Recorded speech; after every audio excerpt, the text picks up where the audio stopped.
Solve करते हैं question number 2, practice set number 13.2 का question number 2।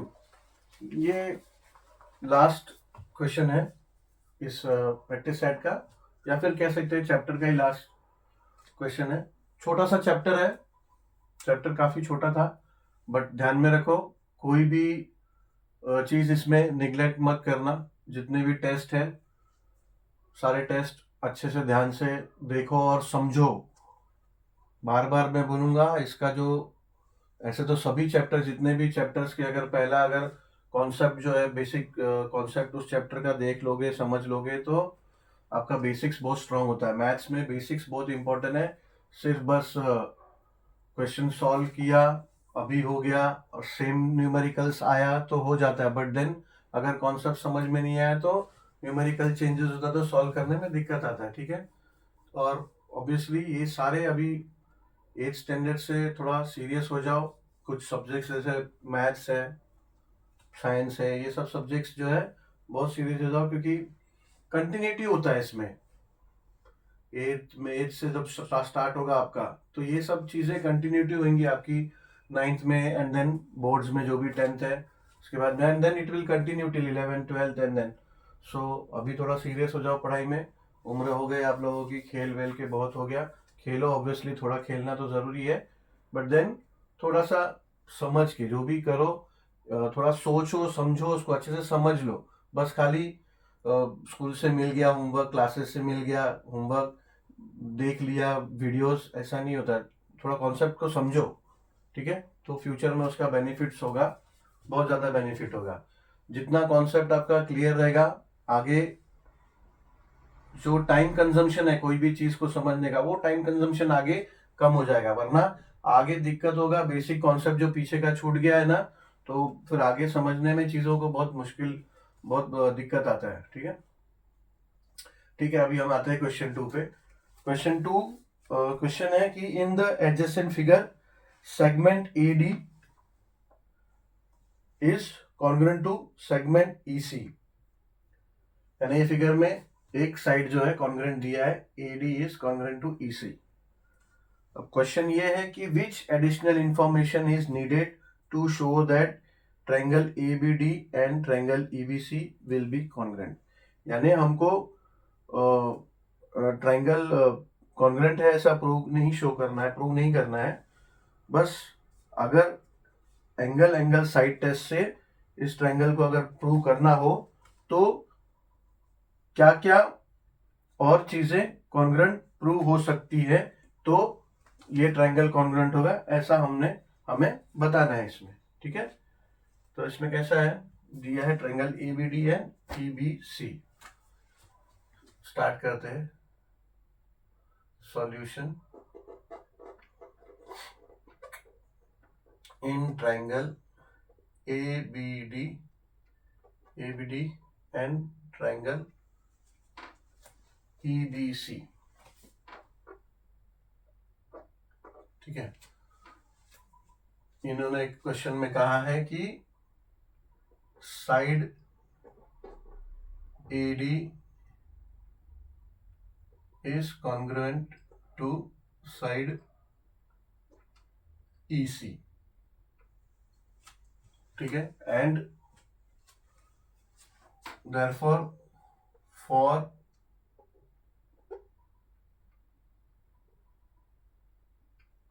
therefore to prove ये कहते हैं therefore to prove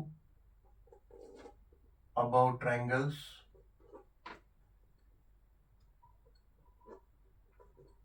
to be congruent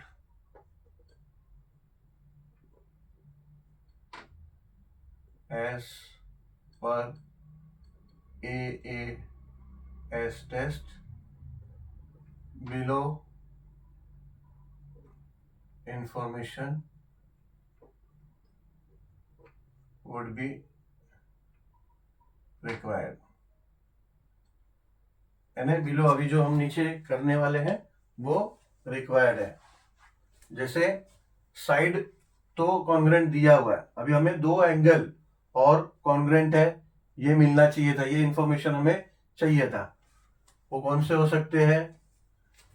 A B D, angle A B D congruent to angle A B D congruent to angle C B E,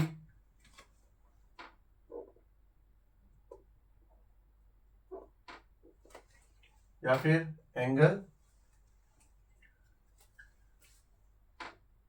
A D B congruent to angle A D B, A D B congruent to C E B, C E B. ठीक है, ये दो अगर होते हमारे पास तो हो जाता, या फिर और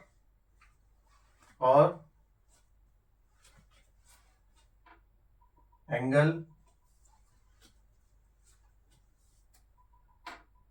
ए डी बी, यानी पॉसिबिलिटीज और भी हो सकती थी।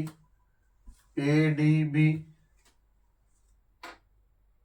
Congruent to A D B, अगर congruent to E B C, A D B congruent to C B E, A D B congruent to angle C B E, ये भी अगर कॉन्ग्रेंट होता तो भी, ये दोनों अभी कॉन्ग्रेंट होते तो भी हम कह सकते कि ट्राइंगल ये कॉन्ग्रेंट था। या फिर angle B A D, angle B A D, B A D congruent to angle B E C. ठीक है ना, ये दो भी मिले होते कॉन्ग्रेंट, ये दोनों एंगल भी, अगर दोनों एंगल कॉरस्पॉन्डिंग ऐसे कॉन्ग्रेंट होते तो भी हम, एक साइड था और ये दो एंगल मिल जाते तो भी एंगल साइड टेस्ट से हम प्रूव कर देते कि दोनों ट्रायंगल कॉन्ग्रेंट है। या तो फिर ये दोनों एंगल्स भी कॉरस्पॉन्डिंग एंगल मिल गए होते तो भी ये साइड के साथ हम कह पाते कि ये ट्रायंगल कॉन्ग्रेंट है। ठीक है, चलो इसी के साथ हमारा ये चैप्टर एंड हो गया। तो मिलते हैं नेक्स्ट चैप्टर में, अपना नेक्स्ट वीडियो में नए चैप्टर के साथ।